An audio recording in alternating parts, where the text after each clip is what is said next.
Hi, everyone. This is Jillian from Jewish Workshops. It is a pleasure to be joining all of you today, and we are extremely privileged to have Chana Radcliffe on the line. Before we get started, I'd love to see who's joining us and where you're from. So if this is your first time on a webinar with us, welcome. You should have a GoToWebinar panel on the right-hand side of your screen, and then there is a chat box or question box. You can go ahead and write your name and where you're joining us from right there, and I'd be happy to welcome you. We also are very lucky to have our Family Circle members on the line with us. So if you're a Family Circle member and you join Chana every week, please come on and just let me know that you are a member by saying either member or putting a star next to your name. I'd love to make a special welcome for you as well.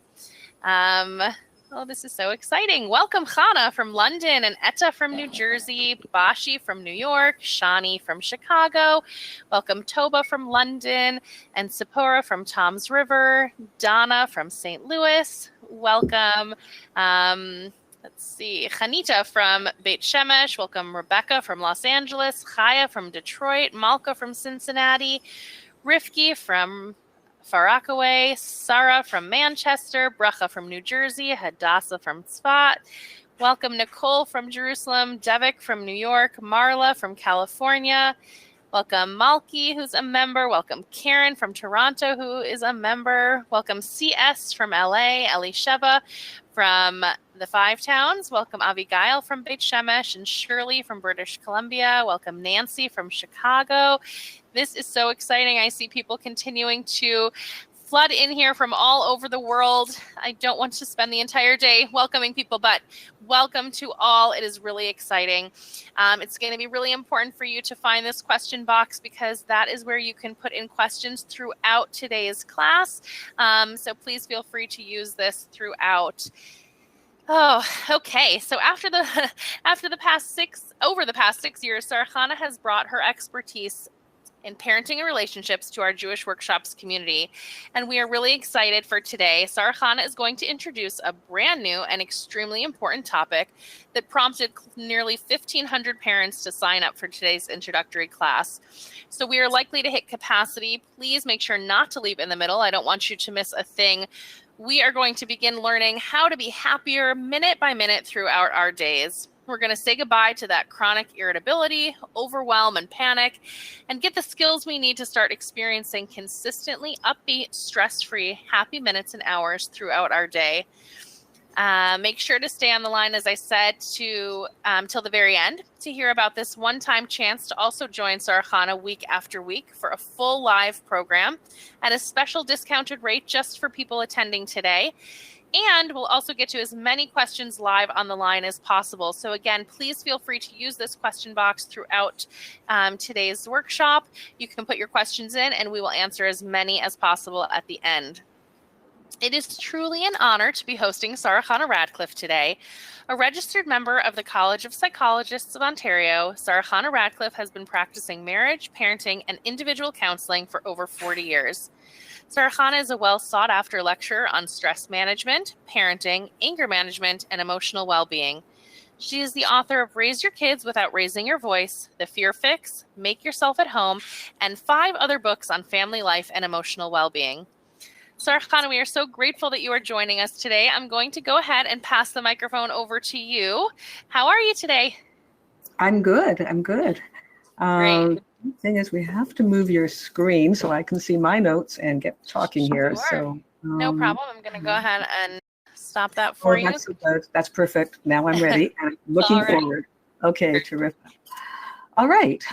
Yes, we're going to take kind of a different look today at the same old problems that we have, but we're coming at it from a different angle. We're coming at it from the point of view of our big life picture, right? So, you're living a good life. You're turning to a place like Jewish Workshops to provide you with content, and therefore we know that you're living a value-laden existence because you're trusting content that has its roots in tradition, ancient wisdom, ancient values, as well as modern psychology. So, you're in a world that changes its opinion almost every day. You're already choosing a path that's bigger than current events and politics and new fads and changing fashions. you are already choosing a life of meaning and purpose. And we would think that would be a very, very good life. In fact, you're consciously looking to live that good life. And depending on your personal perspective, you may be striving to make a social contribution, like to help improve life on the planet or advance communities or promote healing. Maybe you're trying to build a family in a culture that's increasingly self-oriented rather than family-oriented. You might be trying to maintain a marriage on a continent that doesn't support that institution. Just think of the life that you have and the values that you are promoting. You may be sacrificing your personal pleasures and comfort in order to send children to value-laden private schools. And you may be spending so much of your income on not only private schooling, but on camps and travel and housing and so on, that have to be in alignment with your higher values, the striving that you have to lead an excellent life. Your version of the good life is a life that truly is good, okay? And that strives to promote goodness. But here's the question. Is this a happy life? Now, you might say, looking back at the end of your life, heaven forbid you get to it, they're talking about your eulogy, and they'll say, well, here are you. This person, she lived a really good life, okay? She built a family in a time that was hard to do.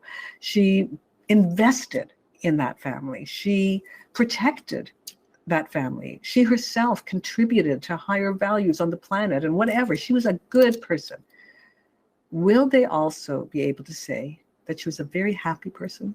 And does that even matter? But I'm wondering here, what is a good value-laden life if it's not also joyous? Okay, are we supposed to be like miserable? Or, well, what would be the happy life? Let's look at that for a second, Because, and why does that matter? Look at that too. Now, the difference between a good life and a happy life is the moment by moment experience of life. It's not that summary sentence at the end of your life, right? So this is more of a question of how is your life, your value-laden, good, morally striving, excellent life, feeling at 7 a.m., okay? How is it at 8:15 or 10 a.m.? Is it still feeling good at 1:30, or was it feeling good before, 4:15, 5:45? If we check with you tonight at 8:45, will we find you smiling, relaxed, satisfied, cheerful? Could you please tell me in the chat box, if I call you tonight at 8:45, will I find you smiling, relaxed, satisfied, and cheerful? I understand maybe the kids have gone to bed. Maybe it's a good time of your day. We all have our different times. But I just want to get a feel for this, and maybe, Jillian, you could read out what we're getting there. Are you going to be smiling, relaxed, satisfied, and cheerful when I call you tonight at 8:45? All 1,500. I'm seeing a lot of people write, no, I will be exhausted. I will be a hot mess. No. Yes, because my kids will be in bed by then. Maybe somewhat. No, bedtime is really hard, and often I'm frustrated and stressed afterwards. If you call me, I'll probably be frantically cooking for Shabbos, prepping my guest room, so likely not happy. I just want to be left alone at that point. If you called me, of course, I would be joyous. That's nice. Give me your number. Many times I am not smiling or relaxed. You will find me smiling and relaxed, but not satisfied or cheerful. This is my goal. Looking forward to receiving the tools to be able to do that. Probably hoping the kids are in bed. No, I'll be frustrated with bedtime. There's definitely a few yeses here, which is really nice to see, but the majority, I would say, are no and exhausted. Yeah, and it depends on how old you are, how old your kids are, what you're doing at 8:45. If we check in with you, would we find that you're in a good mood almost every time and any time I called during the day, early in the morning, middle of the morning, early in the afternoon, later in the afternoon, dinner time, right after dinner time, right up to the later evening. How many of those times will I find you cheerful, chilled, satisfied, relaxed, in a good mood? Okay. So, I mean, we got some answers for 8:45, but what do you think if I called you randomly? Okay, what's my chances of finding you in that good mood? Same kind of question. Let's just look at it, because think of your day. Think of where you are at 7:30 in the morning and how you're feeling. For some of us, it's going to be great right then. But for others of us, it's not going to be great until the kids are off to camp or school or wherever they belong, right? It's not going to be great until we have peace and quiet. We have a lot of conditions before we're going to feel that greatness. Now, I said, okay, Joe, let's answer that one too. How likely is it if I call you randomly, anytime I want during the day, that I'm going to find you feeling chilled, satisfied, relaxed, and smiling? Okay, is it 100% because that's the way you are all the time? Is it 90% because that's the way you are most of the time? Is it 20% because, well, you're that way once or twice a day, but not most of the time? Give it a percentage, okay? What's the likelihood I'm going to find you there if I call you randomly? 40%, 50%, 75%, 35%, 5%, between 20 and 30, 50, 25, 5%, 70%, 50%, 30%. We're a little bit all over here. We're all over. But, if some of us have like great jobs, we go to work, let's say between 9 and 5, which might be 70% of our day, and we are chilled and happy and relaxed at our jobs. That can contribute, to feeling that way. And those of you who did 70 and 75%, you are excused from the rest of the lecture. You're doing something right, or you can give the lecture. Tell us how you're doing that, But a lot of us, if we start looking very carefully, we're going to find that we're less good feeling than we even think we are, okay? Because some of this measurement is like, well, I am satisfied with my life, but we want to know if you're satisfied with your minutes, all right? Not your life, because as I said, you're leading a good life. You're here studying life, like you're working on your life. Anybody who's at this workshop today is working towards a good life. So you've already come many, many miles. And you might be saying to yourself, I'm pretty satisfied with my life. But I want you to be satisfied with your minutes in your life. It's interesting, but from a Jewish point of view, it's a mitzvah to be happy. And whereas it's like a commandment, right? It's like something that God wants from us. Whereas this is not something God asks us to do when it comes to breathing. It's no mitzvah to breathe, because the way we're created, the breathing will take care of itself. The heart will beat by itself. We don't have to, there's no mitzvah to beat your heart or to fill your lungs, okay? But our moment by moment tendency is to be crabby. That's the truth. We lean towards the negativity. We've talked about this before. And therefore, anybody who manages to get up to, like, I'm going to be in a good state 80% or 90% of the time has had to do something to counteract the natural working of the human mind and heart. Okay, so it's not natural. It's something that will be rewarded for your efforts, both in this world while we're living and in the world to come for eternity, as it is something that is a huge accomplishment. And it's funny because even in this world, God rewards us with all sorts of benefits and perks when we attain a minute by minute good mood. For example, we have better immunity. Okay, we have better longevity. All this stuff has been researched. We feel better physically and emotionally. We think better and solve problems better mentally. Everything is better.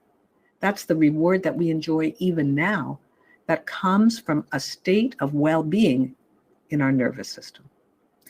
But okay, let's just find out. If we're so principled, our life is so good, we have so many values, we're leading the good life, why aren't we just naturally ecstatic every moment of this existence? Why are we stressed?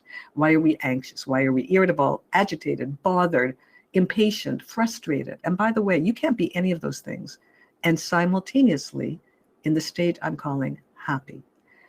In fact, I'm going to show you soon, but you're one or the other. Okay, we'll explain this as we go along.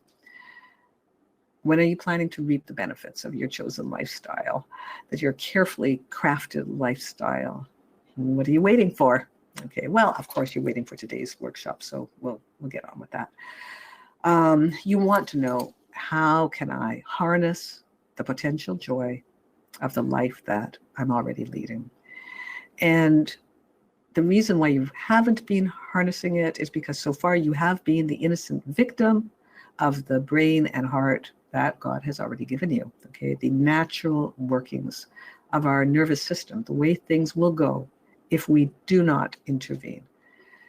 It feels to us like we haven't got a choice, actually. If we're bothered, okay? And it happens to us. This is because we've actually never learned how the autonomic nervous system hijacks our brain and body. There's such a thing as free will. There's such a thing as you, separate from what goes on inside of you, in your brain and your heart. These are organs. Okay, this is a thinking organ. This is a feeling organ. And, they have rules that they govern these organs, right? That will work automatically on your behalf. But those rules will inevitably lead you into an ever deepening pit of stress and suffering if you don't learn how to intervene with their automatic workings. Okay, so that's what we're going to be looking at. We want to actually change ourselves from a person who does suffer in our moment by moment life into one who's permeated with an almost constant flow of joy. And this is not going to just be like, whoop, I've done it, okay? We're not, I'm sorry to say, going to accomplish the whole thing in today's webinar either, but, as Jillian mentioned before, we do have a follow-up 9-week program, which will go much deeper into the strategies, but we're going to certainly begin that process right now. Now, we want to have feelings, because I am making an assumption that we're all suffering, okay? Because this is the natural way. And I'm looking at 7:20 a.m., 8:15 a.m. I'm looking at those moments and I'm saying, if you weren't suffering, you would be filled with feelings of ease, feelings of joyfulness, of energy, of confidence, of compassion, of good humor. Okay? These are different words than rushed, stressed, bothered, irritated, provoked, upset. Okay, so I'm calling suffering those negative emotions because human as they are negative emotions. They're a form of suffering that cannot be called happiness. Now, if it's our kids who are provoking that, then it's a form of happiness that we have children. And kind of ideologically, we know we're blessed. It's a special privilege, to be able to raise a human being. But as we're doing it and they're fighting with each other, our reaction, our physical, emotional, I'm going to say biological reaction, is one of stress, not joy. But we want to be able to change that. So for our definition today, it's any brief moment that we're experiencing as not happy that I'm including in this term suffering. Okay. So what are some of the sources of suffering? I'm going to say that any thought that passes through our mind, any thought that we think that has a negative aspect to it, will bring on chemical, physical, biological, emotional suffering.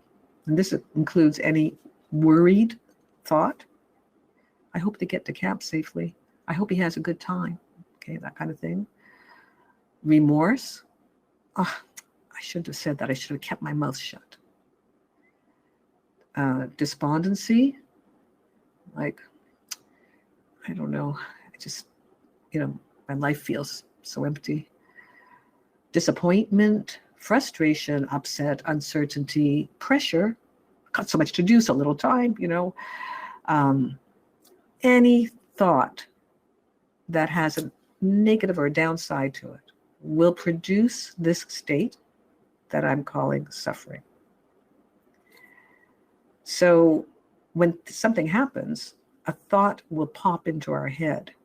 Now, you've heard me speak about this before, possibly, about these thoughts that pop into our head. And I've explained to you that the thoughts that pop into our head don't come from outer space. They come from our little select bank of thoughts that we practice again and again. We have a very small menu of the infinite possibility of thoughts that could come to us. Only a few come to us every day, like the same ones over and over. We select those thoughts by practicing them. We repeat them over and over. Okay. So we'll talk about this a little bit more also. Let's say our suffering comes from indulging a little bit in this negative thought, even one negative thought. Also, any physical discomfort that we have might lead us to emotional suffering. Muscle tightness in the neck, in the head, the shoulders, the back, problems with the stomach, anything that feels threatening like dizziness, rapid heartbeat, disorientation, anything that causes exhaustion, immobilization. These symptoms dampen our mood. They might alarm us or distress us or otherwise put us into the unhappy state. Okay, it's hard sometimes to ignore them. And then we have also anything that causes our suffering is any emotion that we experience that is outside of the happy category. Again, some of you have heard me explain that there's 5 main categories of emotions. One is called happy. It includes an awful lot of words, but we'll just pick a few words like enthused, content, satisfied, joyful, whatever, a couple of words like that. Then we have 4 other emotional categories: the sad category, the scared category, the mad category, and the confused category, not in any order. But those are the 5 categories of feelings that we feel as we are getting out of bed, getting dressed, listening to the kids fight, making breakfast, trying to get somewhere on time. We have those ways of experiencing all of our tasks, okay? And so we have 4 unhappy categories. I was going to say that, okay? And we fall into them quite frequently. And they produce physical suffering, emotional suffering, and mental suffering. They close us down. They make our body not work. So, what can provoke all of this thinking or physical pain or emotional distress? Well, all the events of our life. A call from the principal's office, or at this season, maybe the camp director, an email or an interview or a communication that didn't go well. Kids period, but kids specifically not listening, fighting with each other, not cooperating, getting into trouble outside the house with other people, inside the house with us. Our spouse doing or not doing pretty well anything, okay? Our mother-in-law, our friend, our sibling, our colleague, our neighbor, random human being who is at a particular moment being unreasonable, demanding, insensitive, annoying, or otherwise human. Okay, that is people throw us into a thought, a physical sensation, and an emotion that's going to be suffering laden, right? Learning about distressing events in the family, in the community, or in the world, reading the news, getting online, indulging in social media. So this is all life, okay? Life events provoke the thoughts, the physical sensations, and the emotions that trigger suffering, okay? And these can be micro events that cause moment-by-moment suffering, the kind that we're talking about today. But also internal events, the thinking that we're doing, as I said before, because we can generate the suffering through negative daydreaming, thinking about something annoying, thinking about something wrong or deficient or bad about ourselves or about other people. Actually thinking.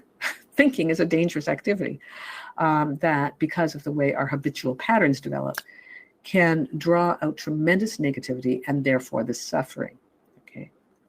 Every thought we think, the good ones and the negative ones, has a chemical package associated with it that will affect us by lowering our mood or raising our mood. Every thought we think is a chemical upper or downer. Okay.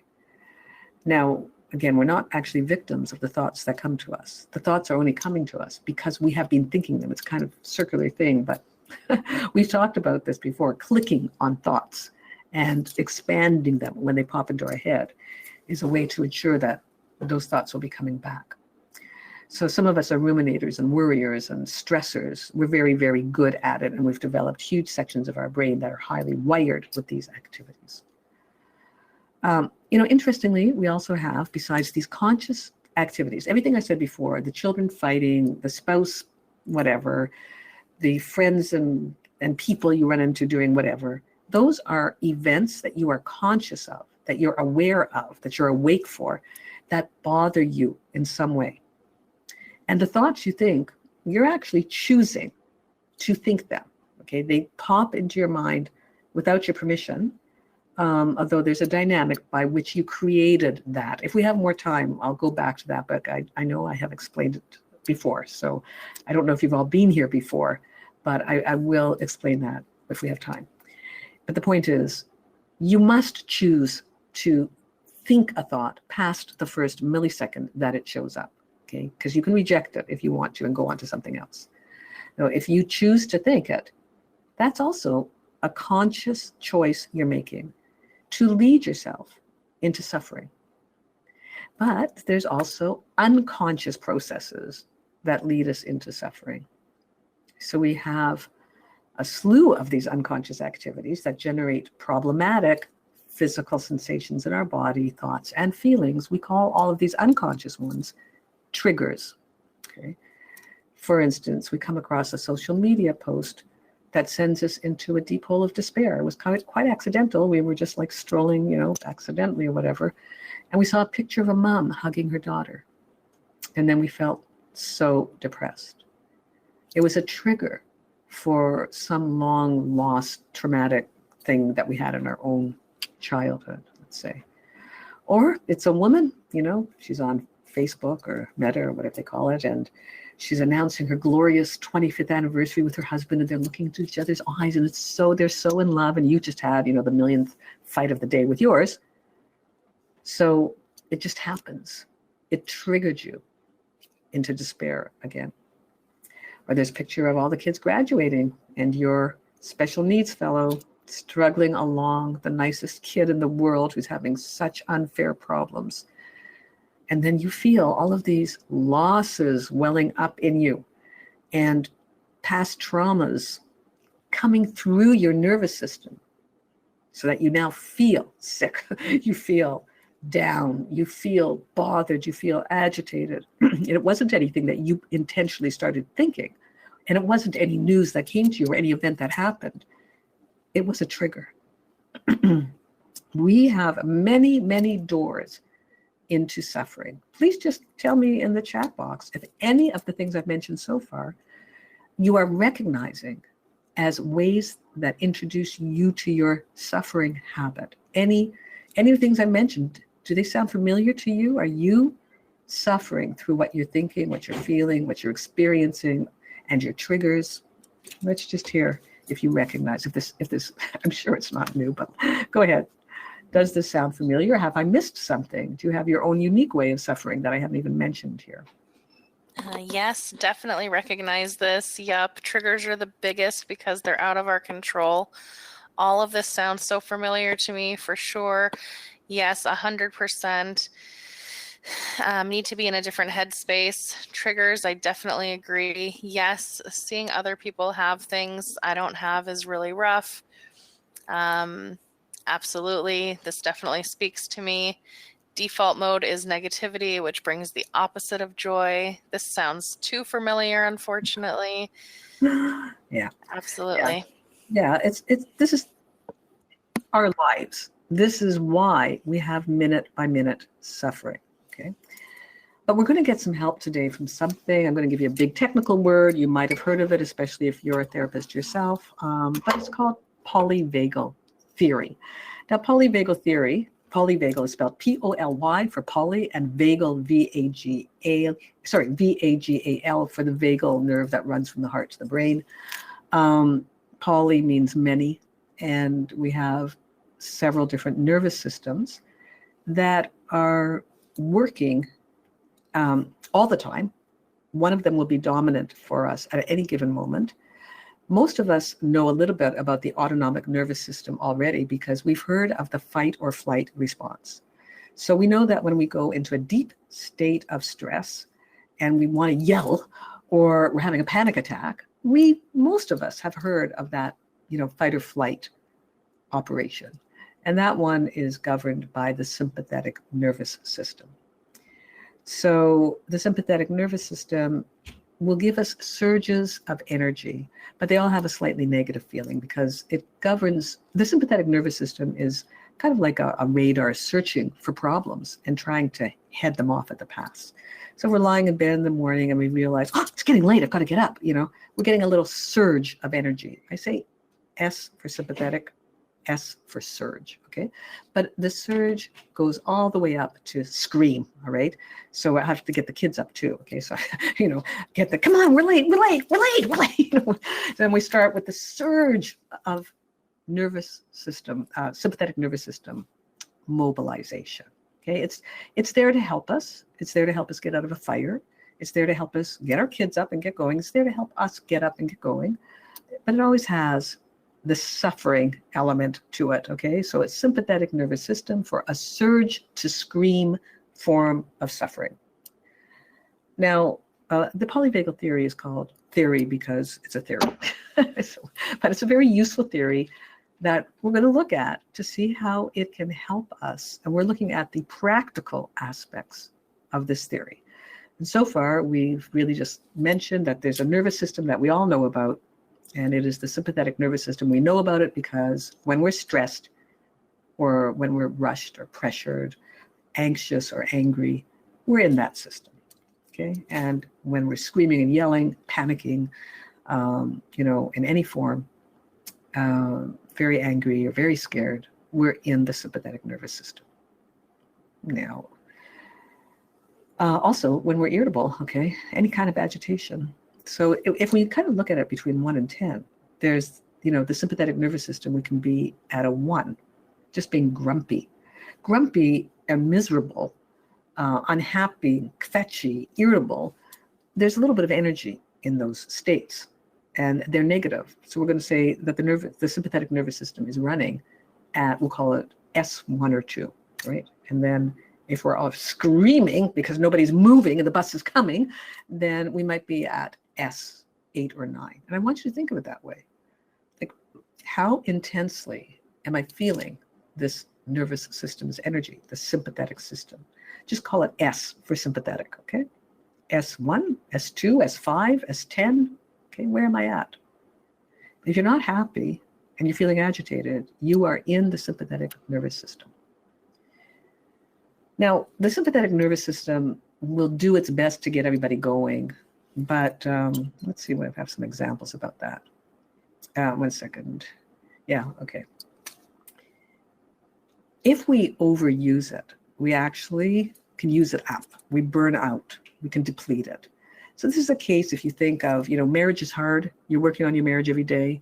You're communicating, you're taking classes, you're reading books, you're going to therapists, you're doing the best, and after a while, and you give up, It's like, try, stop. We burn out. That burned out system is not the sympathetic nervous system. Now your whole body suffers differently. Some of us actually specialize in the sympathetic nervous system so that our form of suffering is always some kind of frenzied agitation or something. But others of us lean towards this other system, which is called the dorsal vagal system, DORSAL for dorsal, vagal again, referring to that same vagus nerve, okay? So the dorsal vagal is like, okay, there's no more energy left. We're now depleted. D for dorsal, D for depleted, dead, done, depressed. This is the state where I'm not trying anymore. I've had it. You know, kid, I don't care if you go to school. I can't fight with you anymore, okay? In fact, I'm going back to bed. You know, like it's that state. We'll all get there if we've, you know, worked too hard at anything. But like I said, some of us will have worked too hard at everything already for a very long time, starting with childhood, and we get there immediately with any provocation that happens now. Or we get there in our marriage because after 20 years of trying, I'm done, okay? I can't try anymore. So those are the sympathetic nervous system, S for surge, to scream, and dorsal for depleted, dead, done, depressed, okay? Empty. The gas tank is empty on dorsal. Now there's one other nervous system, fortunately, because we don't want to have just those two, do we? There's the ventral vagal system, and I'm going to call that home. It's home to the soul. And we know this because when we're in the ventral vagal, VENTRAL, we are in an excellent state that gives us a steady flow of energy. It gives us motivation, interest in life. It gives us drive. It gives us joyfulness. It gives us compassion and caring and friendliness and safety. It gives us so much. And it allows us to be our best, do our best, feel our best, live our best good life that we're trying to live. So this is where we actually want to be most of the time. Okay, we can't be there all the time, but most of the time, okay, that's 70, 75, 80% of the time, 8 o'clock in the morning, 7 o'clock in the morning, 12 noon, 4 p.m., 5:30, 9:30, and 11. We want to be there. We want to be there. So we have some barriers, which we just looked at, to being there. One is the natural way that our brain and body is working. Okay, because our body and brain doesn't want to be there. It's busy trying to protect us all the time, looking out for danger, you know, trying to address it, recovering from addressing it, whatever, trying to recover. The dorsal system wants us to go to bed and rest. So the autonomic system is doing its thing, and we, if we don't know better, will keep going with it. So a thought pops into our head, we follow that thought, we expand it, we stretch it like a piece of Play-Doh that we're, you know, shaping, and spend time with it, which guarantees it will be back because we're wiring it in with all of that attention. And it had a negative chemical package that caused suffering, okay? And that's just very natural. We're going to have to intervene with that. You know, the kids all need something right now and you're trying to cook dinner, okay, boom, your sympathetic nervous system puts you into overwhelm and says, I can't, okay? And that's very natural. Now, because it's going to happen, we're going to say it's going to happen, but how long do we need to be in that state for at any given time, okay? If we noticed that we were thinking a thought that was making us fall into the sympathetic nervous system, because this is called the autonomic nervous system, the chemicals associated with that thought, or the reaction we have to an event, like the kids all wanting something right away, or the thought that I'm looking around the house and it's such a mess and dinner isn't even started and it's already 6:30 and I just can't do this thing, okay? So if I'm thinking all that, my system is, well, all of those thoughts and feelings have the chemical package and my system is going into a state of suffering. The big question that we're going to ask today is, how long does it have to stay there? Because if you let it go naturally, it's just going to stay there. It's going to stay there while you frantically mumble things to yourself and try to put dinner together and yell at everybody who comes your way. It's going to stay there unless you understand this new point that I'm going to share with you, which is that you have a choice as to how long you stay there. So it could be that you have a problem with time management that needs to be solved. And, you know, there's this compartmentalization thing that many of you have heard me mention also that maybe at 9 o'clock tonight, I'm going to actually sit down and think about that problem, because every day my house is a mess and I can never get to dinner before 6:30. Everybody's starving by then. And it's never going well. So maybe I should figure out a way to solve that problem, right? So maybe tonight or tomorrow night or next week, whatever, I'm going to sit down, or I'm going to call a time management consultant even, but somehow I'm actually going to work on that problem, okay? So we do have problems that we will need to put some time into to solve. This has nothing to do with our suffering. We don't need to suffer till we solve the problem. And guess what? Suffering doesn't solve the problem. Okay, so we don't need to suffer. It's like suffering is like the signal on the stove that tells you, it goes, your cake is done. Okay, or your device tells you these days, ding, ding, ding, ding, ding, your timer's up. Okay, turn the timers off. It's done. It's given you the message. Okay, and you don't need to know anymore. But allowing the suffering to continue is like leaving the buzzer going on and on and on and on and on and on. Not that you're doing anything about it. You're not even taking the cake out of the oven. Okay? You're not even solving the problem. You're just listening to the buzzer, which is, of course, going to make you physically and emotionally sick and drained and whatever else. Okay? It's very annoying to listen to a buzzer. And that's what your whole system, your sympathetic nervous system and your dorsal vagal system are like alarm systems telling you something's wrong, something's wrong, something's wrong. And you're kind of like singing along with it. Yes, something's wrong, something's wrong, something's wrong. Not a good song. Okay? So the thing we're looking at today from polyvagal theory, which I love, because it says that, hey, we can step in and turn off the alarm. Okay? We have that choice. We have that power. There is somebody outside of your body and your heart that is called you, the soul. It exists outside. You have a mind. And you can begin to observe what state you're in and ask yourself whether you need to be there anymore, if there's something you can do to get yourself out of there. Now, the 9 weeks that follow today, we're going to look at many strategies for getting out of there, okay? But even this step of checking in with yourself, never mind me calling you, how about you call you at 7:05, 7:45, 8:10, 9:20, all the way through the day. Just check in and say, am I in the sympathetic nervous system, which is a state of agitation? Even low agitation like irritability would be an S1, or a medium agitation like a state of, I'm starting to get overwhelmed now, starting to get busy in an uncomfortable way, or a high state of agitation, anger, or fear, as in, he didn't call, I don't know where he is, S8, okay? Where am I at this 3:10 mark, okay? Just check in yourself. Or am I, making dinner and feeling like jumping off a bridge? Am I in D for dorsal, D8, D9, D10? Or a lower state of D, like, I don't want to jump off the bridge necessarily, but I'm just feeling like, so tired. D2, just tired. Or am I in D7, just joyless, nothing matters, it's all pointless? Check in. You check in. That is step one. And we can't do any of the other things till we're now asking ourselves, which autonomic nervous system is currently running in this moment that I'm checking in, okay? Because, when we spend too much time in the unhappy states of dorsal or sympathetic, it's very hard on the body and mind. It makes us sick. It makes us unable to solve our problems because it makes us dumber.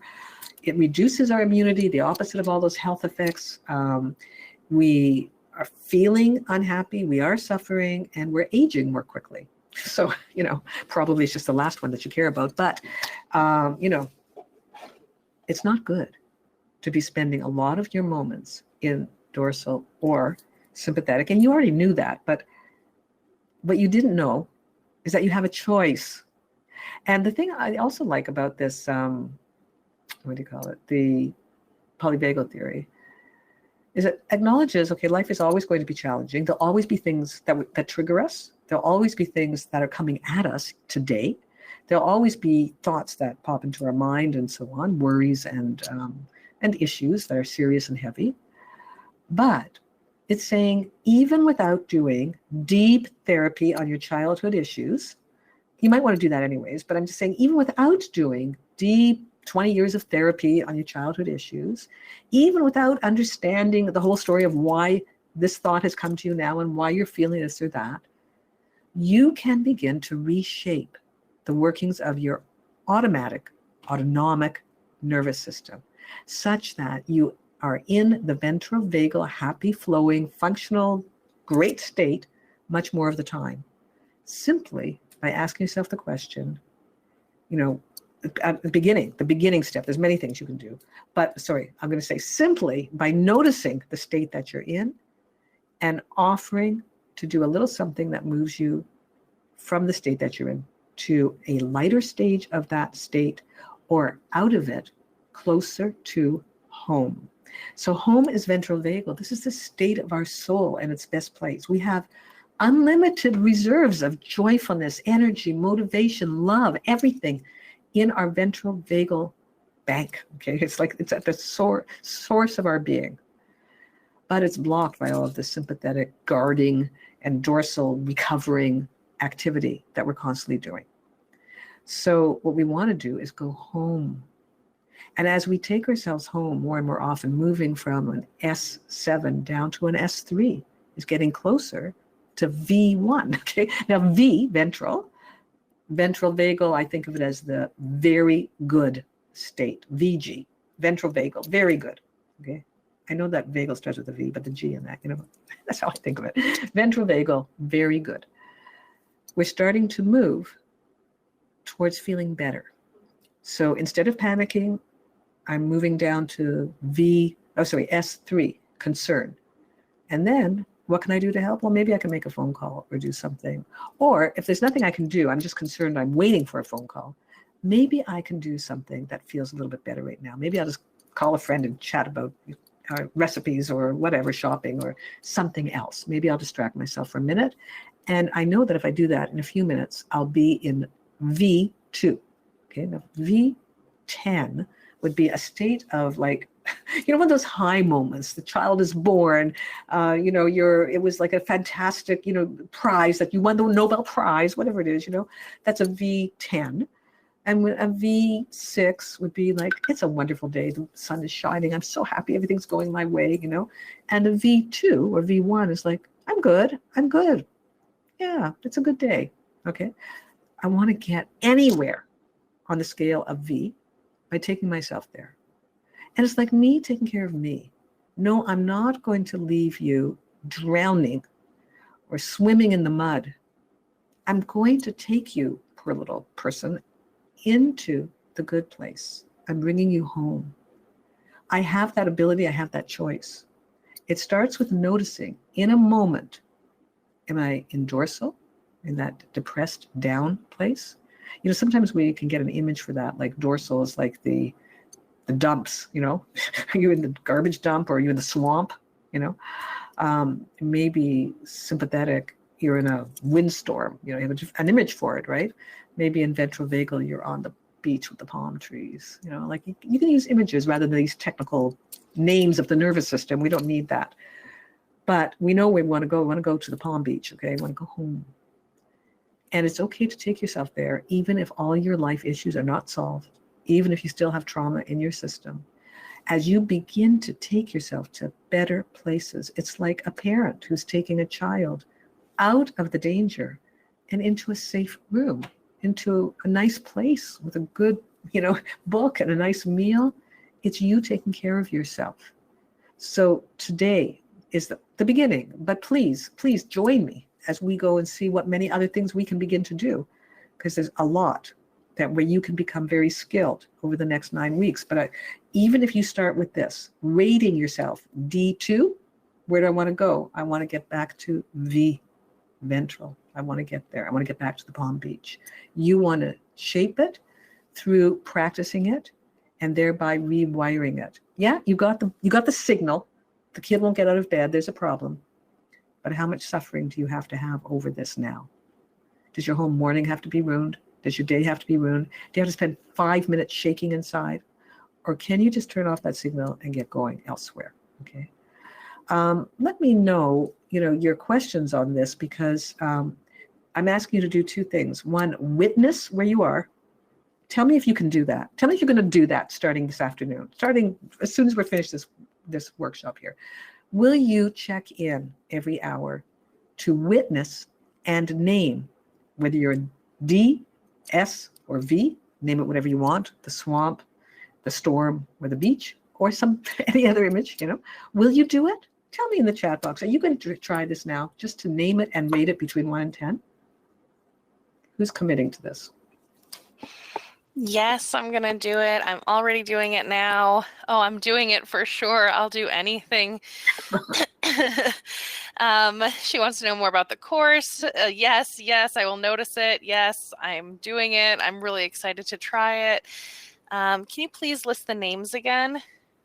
Yeah, but like I said, call them what you will. But the letter D for dorsal, D-O-R-S-A-L, is a nervous system that covers a very depleted state. So it also starts with the letter D. In fact, there's a lot of words that start with the letter D. Defeated, okay? Down, like I said, dead, depressed, demoralized, despairing. They all start with D for some reason. This is a spiritual matter, I'm pretty sure. But D, Dalit in the Hebrew alphabet, is a state of impoverishment, which spiritually, that sound means in any language, a state of impoverishment. So I find that interesting. Okay, so that's dorsal. Sympathetic is a state of activation in the service of preservation. So the sympathetic state gives us too much energy for what we need, okay? And that energy is not, like sometimes we do need to run away from danger, okay? Like there's smoke, maybe there's fire, we need a lot of energy. The sympathetic system will provide it to us. And sometimes we just need a little push out of bed, like I said, or we need to get working on that paper that's due pretty soon. So we do need sympathetic activation a little bit to get going, but that activation has always got an edge to it. So anything in the anxious, angry, agitated flavor will be governed by the sympathetic nervous system. And I call it surge of energy, all the way to screaming, okay? So it goes from 1 to 10 like that. And then we have the ventral vagal. I use the letter V and G, just for me to go very good. I've actually put animal images to this, like I forget, I think I have a bear, a sleeping, hibernating bear for the dorsal guy. And for the sympathetic, I think I have a running rabbit, because just like, and for the ventral vagal, what did I have for the ventral vagal? I had some beautiful, bird or butterfly or something, just, swan, maybe a swan. You can do whatever you want to understand these 3 states, okay? Make up your own images or your own names, or use these technical names. You'll find if you look up polyvagal theory, you can read all about it. It's very scientific and pretty dry, but some people present it in more interesting ways than others. So anyways, this is, those are the 3 names. So I gave you an assignment to start witnessing the minutes, just randomly each hour, just check in. Where am I right now? Okay. And the second thing you can start to do right away is to do anything that will move you from a higher state of suffering to a lower state of suffering, and ideally towards the state of happiness in that minute. Okay. So that's the second assignment. Once you've noticed it, can you please do something, anything? I'm going to leave it to you for now. But like I said, in the next 9 weeks, we're going to be sharing, more specific ideas of how to get there. So, but listen, we can start ourselves, all right? So, yeah. Great. And I see, like I said, so many people are ready to get started, and there are a number of people who are actually asking more about the course. So I'm going to go ahead and give you all of the information that you need. We are now opening the full course on a proven path to wholeness and well-being. And I'm going to tell you a little bit more about that. And we're going to get to as many questions, like I said, as possible. So hang on the line, and please feel free to put your questions in. We will start answering those shortly. So over the next several weeks, we are going to really delve deeper into the polyvagal theory and allow Chana to take us on this journey to wholeness and well-being. So next week, we're going to be starting with full body living. Learn how family life, household management, workplace experiences, and lifestyle patterns trigger automatic stress responses, and most importantly, learn how to shape your nervous system to attain healthier and happier results. Then we're going to talk more about the autonomic shaping through conscious monitoring. Awaken your awareness of autonomic processes that are already working for you to empower and strengthen them while simultaneously interrupting automatic patterns of stress. Embark on the first steps to employ intentional intervention strategies to begin to shape cognitive, emotional, and physical experiences. Then we'll follow that up with interrupting automatic negative circuits. Learn a protocol to identify, follow, and remap neural circuits that lead to negative thoughts, feelings, and physical stress. Then stepping up to the plate, create a personalized strategy for intentionally and quickly balancing your autonomic nervous system. Get unstuck from agitated or depleted states. Find your way back to internal balance and harmony. And I saw a few questions actually coming in exactly about that. How do we overcome that state of being stuck, being agitated, or being depleted? How do we get, from D to VG? So you can see we're going to definitely be talking about that. So stay tuned for week 4. Obviously, I think there will be a build up all the way through there, but that'll be a real good focus on that. Then we're going to be overcoming the negativity bias, identifying, intensifying, and harnessing micro moments of ventral vagal regulation to change daily experience of living. And then in week 6, emotional regulation, strategies to identify, address, and redirect negative energies in the moment. Followed by autonomic well-being, design your schedule, activities, and environment to facilitate autonomic balance at home. Create a lifestyle that nurtures autonomic well-being. And week 8 and 9 are Q&A and implementation. Get your questions answered and gain advice from answers to a wide range of questions from fellow members as well. So as you can see, Chana is really going to take you step by step through this entire process. Each ongoing class will be live and interactive, allowing you to get your biggest questions answered and stay completely anonymous if you choose. They will take place on Thursdays at 12 p.m. Eastern, 7 p.m. Israel time. And as I mentioned, our first class is starting next week. However, don't worry if you can't make it live, which many of our members can't. It's not always the most convenient time, but we have definitely made sure that we can give those classes to you at your convenience. So if you can't attend live, or even if you can and you wish to listen to the recording again, you will always get a recording that'll be available to you in your own personal membership area every Sunday after the live class takes place, and those will be with you for a lifetime, so you can listen to them and download them at your convenience. Plus, not only will you get the full 9 weeks of live classes, but we've also included some amazing components to go with it as well. You'll also get a full series on the fightless marriage. You'll liberate yourself from triggers so that you are free to choose a positive connection building response. You'll now be able to communicate about the hard stuff without dissolving into a fight and begin to enjoy how seamlessly you can problem solve together.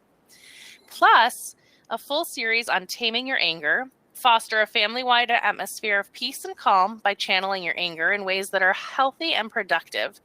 Plus, get the tools you need to be equipped to help those you love, your children and your spouse, deal with their own frustrations in a productive manner. And finally, raising confident and resilient kids. Create positive parenting habits that equip your child with the skills he needs to deal with failing, peer pressure, rejection, and making good choices, so every challenge doesn't seem insurmountable. Chana will be walking you through various aspects of parenting and emotional well-being to ensure that you and your family are set to thrive. You'll have one-on-one support throughout the program by attending all of the classes. And again, as I mentioned, if you can't attend those classes live, please feel free to always send in your questions, and we'll make sure that Chana can either address them during a week's class or always at the end. Those 2 Q&As are there for you to make sure your questions are answered. Most importantly, though, by investing in yourself and your family now, You'll discover how to release yourself from chronic irritability, agitation, and fatigue, and finally start living a happier, more balanced life. You'll learn how to reframe your automatic stress response, so rather than losing it, you have control over your emotional state and can turn negative experiences into positive opportunities. You'll be able to persevere through derailed plans and handle pressure without losing patience and become a more stable and pleasant spouse, parent, and friend. You'll empower yourself to take the time and energy needed to tend to your emotional and physical well-being so you will be strong enough to tend to others wholeheartedly. And you'll be able to choose to have fun, love, grow, and connect with the people around you and start living the balanced and peaceful life you deserve. An opportunity like this rarely comes along, but we listen to all of our members' requests, and together with a one-of-a-kind mentor, Chana, we are offering the guidance you need and deserve for a highly reduced rate. As I mentioned, because you are here with us live on the line right now, we are offering a special introductory rate, and you can become a basic member for just $297 and enjoy the full series with Chana, plus get the weekly recordings in your own personal membership area. Or you can become a platinum member today for just $397 and get the full live series, plus the weekly recordings, plus the 3 bonus courses, The Fightless Marriage, Taming Your Anger, and Raising Confident and Resilient Kids. And that's only $397.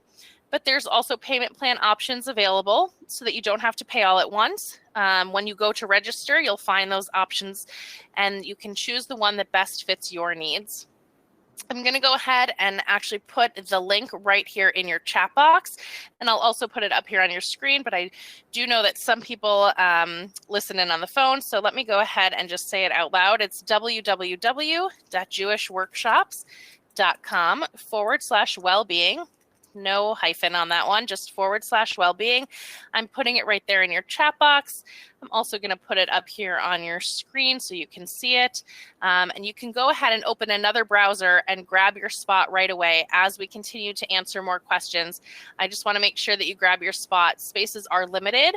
If you are already a Family Circle member, then congratulations. Part of your membership is this series, so you do not need to sign up again or register. You will have it as part of your membership benefits. And if you have any questions or need help registering, please come on back to the chat box and make sure to put your name and your number so that we can give you a call to help you register. I just want to make sure once we close up today, we'll be on the line, please God, for another about half hour or so. But if we close up, I won't be able to get your name and telephone number. So if you have any questions or need help, just come on back and let us know right away so that we can help you register and grab your spot. I do see some questions coming in. These are American dollars, not Canadian. It's $297 for the basic and $397 for the platinum. However, I do have one more exciting surprise.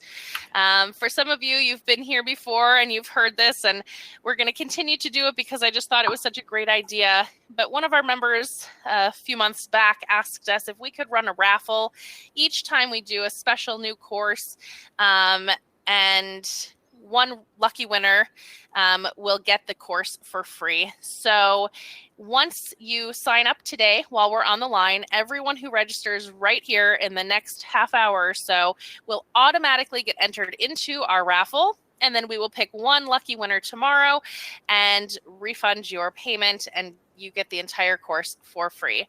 So please make sure to go now to jewishworkshops.com/wellbeing to make sure you grab your spot. And like I said, you'll automatically be entered into the raffle, and we will let you know tomorrow who the winner is.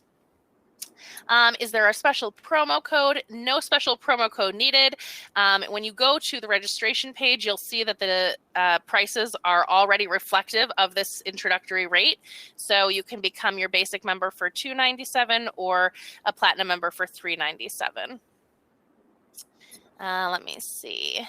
And if I choose the 3 payment plans, when will those payments be due? Again, when you look on your registration page, it'll actually give you the dates of each payment. So it'll be a payment once a month for 3 months. But I definitely encourage you to take a look when you click on the 3 payments, you'll see it'll pop up with all of the dates that your payments will be scheduled. So you can mark that down right in your calendar. Now, once you do register, and I see people are saying, I'm in, hold my spot. Once you register, please just come on back and let me know. I'd love to be able to welcome you. You can put your first name in the words I'm in, or you can put your initials if that's more comfortable for you, and just write I'm in. Like I said, I like to welcome our brand new members, and it's really exciting to have you as well. Let me go ahead and see if we can get some of the questions answered. I know the people are waiting here on the line. I'm going to go here.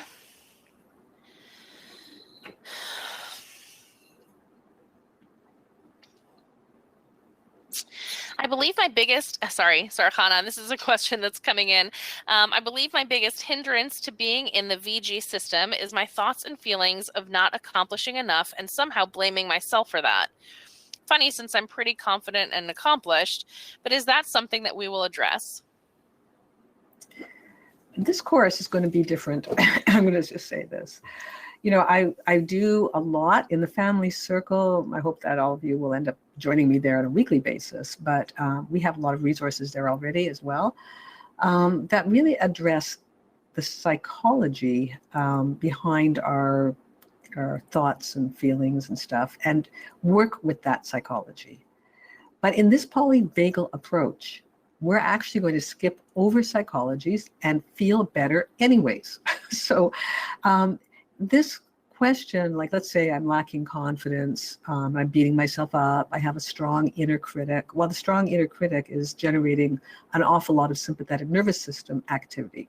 And in this course, we're just going to look at how we can stop it from doing that, even without understanding its motivations, where it came from. This is not something that I don't understand, by the way. I do understand it very well. There's lots of ways of getting where we want to go.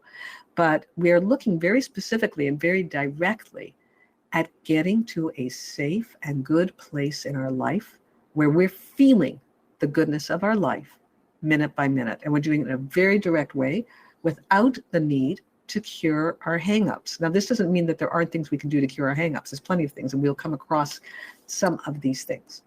But you almost have to change your whole way of thinking. Like when I was listening to the course outline that we're going over, I'm thinking, okay, I don't know what anybody's getting out of that stuff because it's pretty vague. But in fact, I mean, the way we put it today, in terms of class 1, class 2, class 3, class 4, what's really going on. But there'll be a lot of very specific strategies to get us to leap over the psychological issues and take us home anyways. Okay, so yeah, this course will not, there is a course we just finished actually on confidence, and it's one of the courses that comes in your package. If you get the platinum package here, I think the upper grade package, that course on helping children overcome confidence and stuff was addressed to adults as well. So if you're interested in the psychology of it, sign up for the platinum thing here and get that included, okay? But that's what I would say to that. Thank you so much. I want to go ahead and just welcome some brand new members. Welcome Kayla, welcome Vuria, welcome Laura, welcome David. So wonderful to have all of you. Please continue to come on back and let me know that you're in. I'd love to be able to welcome you as well. There were a couple questions asking about the bonuses. All 3 of those bonuses are full series. I believe 2 of them are 8 parts. 1 is actually 12 parts, all pre-recorded, and they'll all be available to you in your membership area to listen at your convenience. So again, don't feel like you have to rush through that. They will always be there available to you, and you can go through them at a time that is good for you.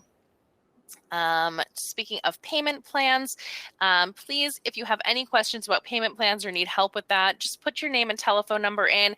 Hannah's here on the line with me. Tzipora's here on the line with me, and they will go ahead and give you a call as soon as possible. So stay by your phone as soon as we finish, and you'll get a call to help you register and answer questions about that as well. Chana, this was actually a question that came up a couple times, but if a thought pops into my head, how do I avoid getting stuck in that negative thought?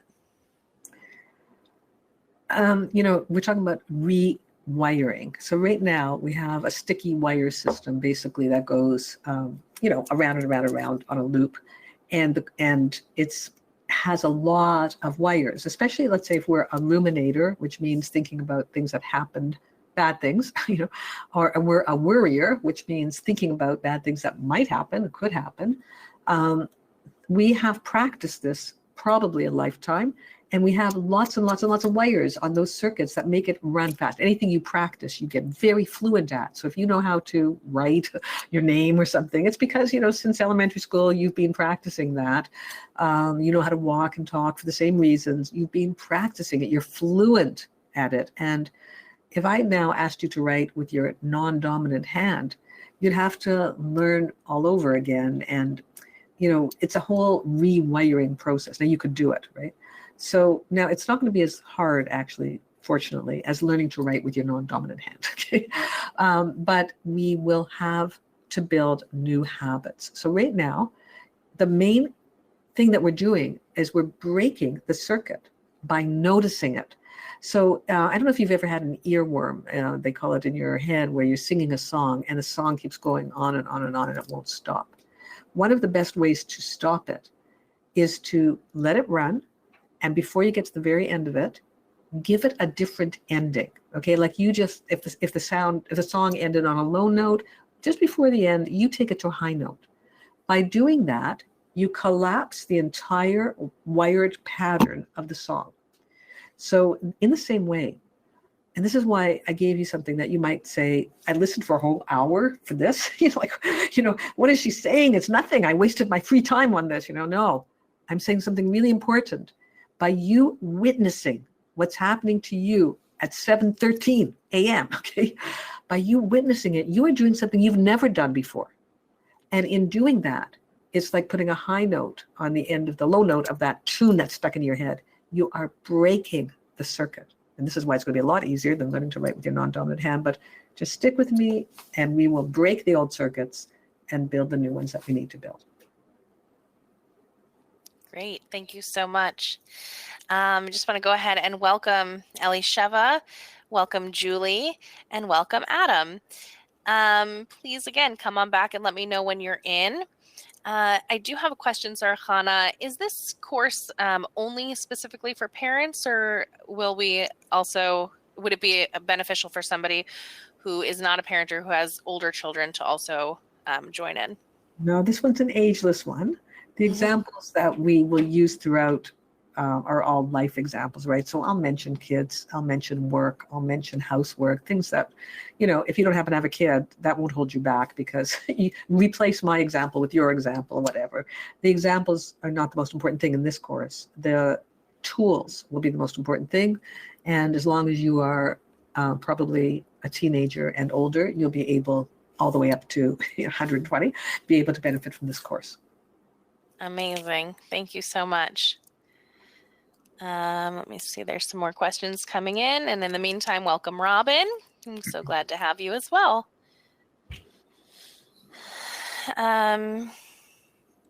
If a family member is not feeling well or is actually sick, how can I allow myself to move my thoughts to a happy place?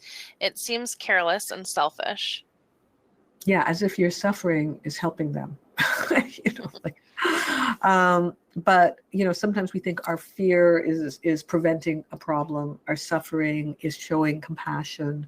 We're going to have to relearn those ideas, because your pain is not the only way that you can show caring. And it's not a very good way either, because self-harm is prohibited. According to Jewish law, we're not supposed to hurt ourselves, and that's what our suffering does. It shortens our own lives. It doesn't help anybody else. But naturally, we're going to be concerned about things that are of concern.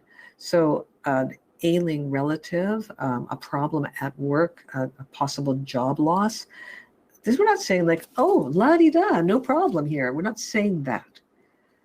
We're saying, okay, well, how many moments of suffering will help that? Once we realize there's a problem, we are going to have to schedule a time to attend to that problem. So we're going to maybe have to do something about that work situation. We're going to do everything we can do for the ailing relative. But the concern we have would be better put towards prayer, because that's something we can do for the relative, rather than just worrying and picturing them getting worse and worse or declining, heaven forbid. And, some of us are just so used to using our emotions to convey connection. Like, so if I cry and cry and cry, it means I love you more. We're going to challenge those ideas, like in the course. It's not, I can't really go into it more at this moment, but I'm just saying that we're going to break that idea and also the habit of connecting to people through suffering. I'm going to find other and better ways. Thank you so much. I do have also a couple of questions. Will the course be beneficial for those who themselves are suffering from mental health, such as depression, or some other more serious issues, and then also people with challenges with children who are struggling? Yeah, I mean, whether we have a diagnosis or don't have a diagnosis, we are all sharing the human problem of suffering in our moments, okay? So if we're depressed, it may be the flavor of our suffering is more dorsal at that particular time, but the strategies will be very useful. If we're anxious, the flavor of our suffering, if we have an anxiety disorder, we're kind of specializing in the sympathetic nervous system, which is really bad for our health. So it's definitely going to be helpful, in addition to whatever other therapies, medicines, strategies, lifestyle changes, etc., that we're going to be making if we have a mental health diagnosis. Okay, so it's fine. And if we don't have a mental health diagnosis, instead of being high in anxiety or high on the dorsal thing, maybe we're at lower levels. But most of us are not in that ventral vagal state as often as we would like to be, to match the quality of our excellent lives. So if we're leading such a good life, it should feel good too. So no matter who we are, what we are, we should take a look at this stuff. Perfect. Thank you. I want to go ahead and welcome Libby and welcome Robin. Welcome Rachel. Let me see. There's so many new people here. Thank you so much. Welcome Miriam. Great to have all of you. Welcome Karen. It's great to see everybody. If you are still having questions or need help, please come on back and let us know with your name and your telephone number. As I mentioned, you'll get a phone call shortly after we finish up here in the next 10 to 15 minutes or so. So just stay by the phone, but it will help you register, and you'll again automatically be entered into our raffle. If you have any other questions, please come on back also and let us know. It looks like there are a few still coming in, but if you still have some questions for Chana while we're on the line, that would be great. Just come on back and put them into your question box. Chana, we had a question come in. I understand why we have the sympathetic nervous system, but what is the point of the dorsal? Why is that? There's a hierarchy in this system where we go from a happy state to a needing to mobilize state. And once we've mobilized, we can burn out. We may need to rest and restore our energies. So, it's that same thing I said about like in marriage, where we're trying, and then we collapse. We get tired from climbing our mountains. So if you're a firefighter or if you're a police officer, and you're dealing with emergencies all the time, if you don't rest in between, you're not going to have a very long life. Our system has an automatic shut-off valve. It's like, that's it, I'm done. And we collapse into a state of rest, deep rest, where we can't feel anything anymore. Okay, now it's not a state where we want to be for a long time. And some of us are kind of in that state for not just a few minutes, but for weeks, months, years, and we can't get mobilized. So, but a lot of us are just in that state for a little bit of the time. Like, we just go to bed in the middle of the day. We're normal, healthy adults wasting our life. Okay, we can sleep 8 hours at night and then another 5 hours in the afternoon. Okay, that's because our dorsal state has kicked in when we've exhausted our sympathetic state. This often happens if we've had a rough childhood, where we had to be on guard just to get through our childhood, and we're burnt out by the time we're 15. And then we meet ourselves, 15, 25, 35. It's just, we fall into that state now the dorsal state before even mobilizing. We just go straight to the dorsal state. Some of you will recognize yourselves as like, yeah, that's me. I collapse immediately, so, but others of us will first go into the sympathetic, and if we stay there too long, we'll end up in the dorsal state. So this a follow-up question just came in. So would the dorsal state be considered a recovery system then? Yes, but it's trying to, but unless we help ourselves out of it, we can get very stuck in that dorsal state, because what happens is there's no energy in that state. So it's meant to recover from exhaustion, but we need a certain amount of energy to recover. We need a certain amount of hope, but that state is characterized by hopelessness and immobilization. So we're stuck. So once we get too deep into dorsal, it can be very hard to get ourselves out of dorsal, so we want to get ourselves from dorsal, from D10, let's say, down to D1, because at D1, yeah, we're tired, but we can start to crawl along. Okay, we can call a therapist, we can call a friend, we can stand up. We're going to see how this works in detail in the course, because it's going to be very individual what we're going to have to do. But we have to get ourselves, we have to find a way to get from D10 to D9 to D7 to D4, etc. Okay, so that we can begin to head back home. Great, thank you so much. A few more questions are coming in, so I want to make sure we can get to as many as possible. Isn't it important to know what we're feeling?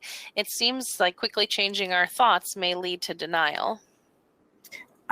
That's takes us to the compartmentalization step that I said, that if we actually have feelings that keep coming that are overwhelming, triggers that are annoyingly happening all the time, we're falling into panic, we don't even know why, we're falling into extreme irritability and we don't know why.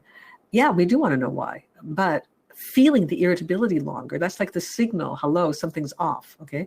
The signal is enough to tell us, book something on your schedule later in the day or later in the week to investigate what's going on. Like, what is causing that chronic irritability? Is it your new vitamin you're taking has something in it that you're sensitive to, or the new diet you're doing is not working for you?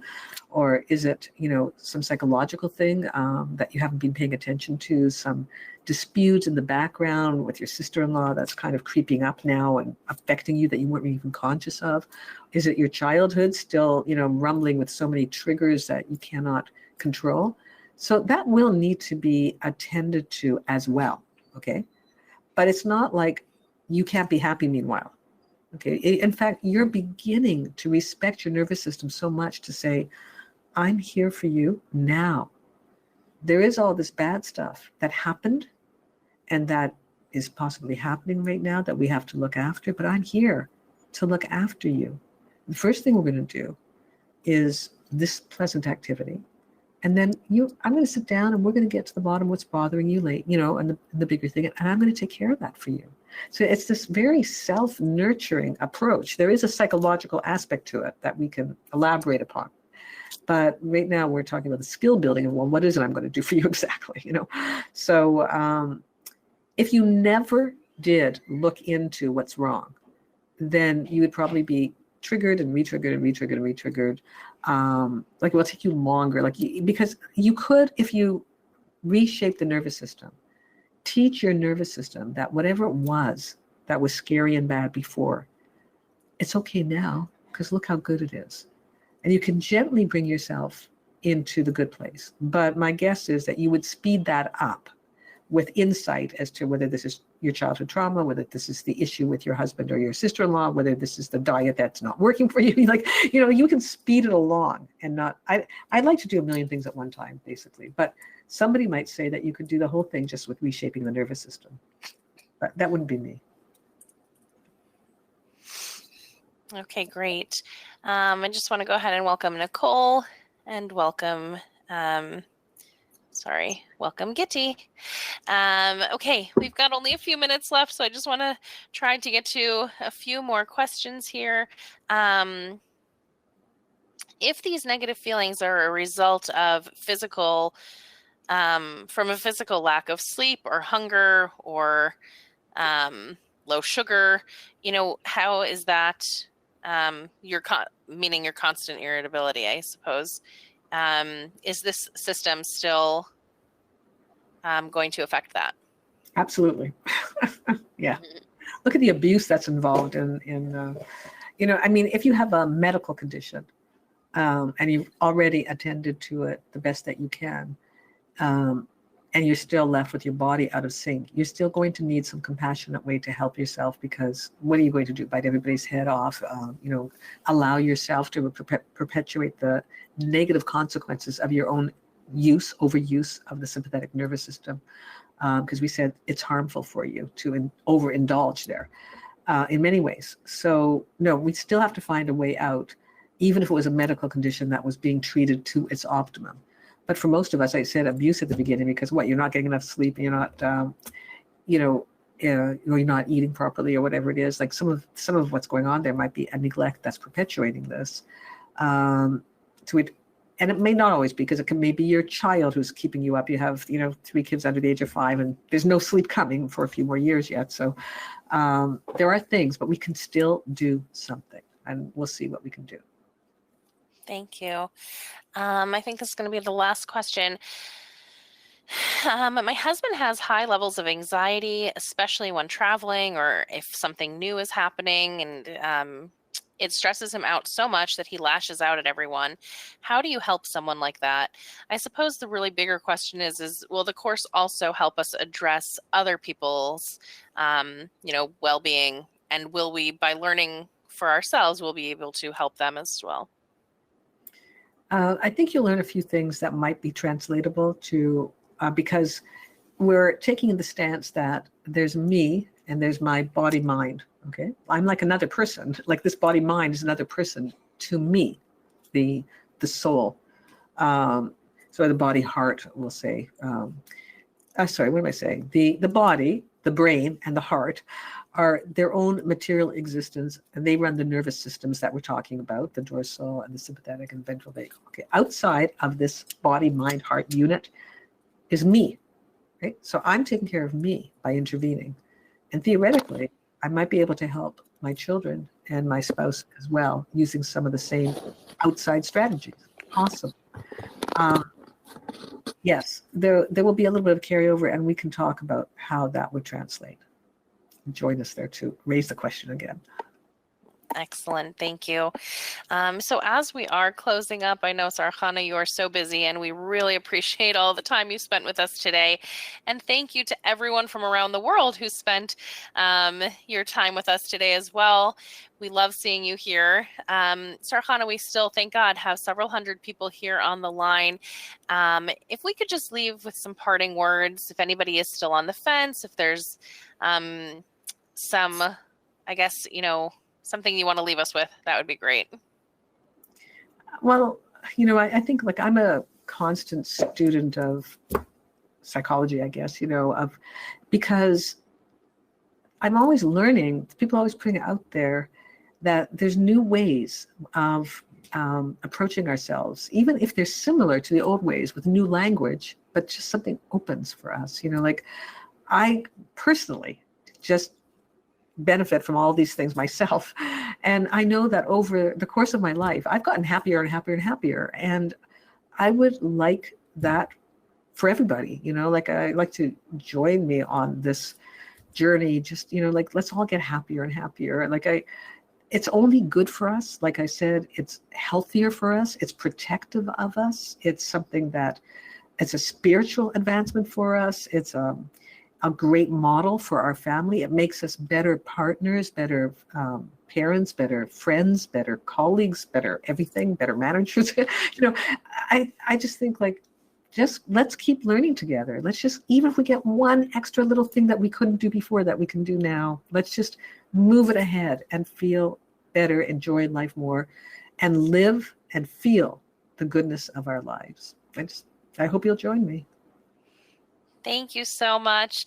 I am going to leave the webinar open for just a few more minutes. You won't hear anyone or see anyone, but that will give you a chance if you still have any questions about the course itself, or if you have any questions or need help registering, you can still put your name and your telephone number right in here. So please feel free to do so. And again, thank you everyone who joined us today. We look forward to seeing as many of you as possible next week on the line. If there are any questions once we close up, you can also please feel free to email us at jewishworkshops@jewishworkshops.com, or the phone number is on the bottom of the screen as well. Feel free to give us a call. Thank you and have a wonderful rest of your day. Thank you, Jillian. Thanks so much.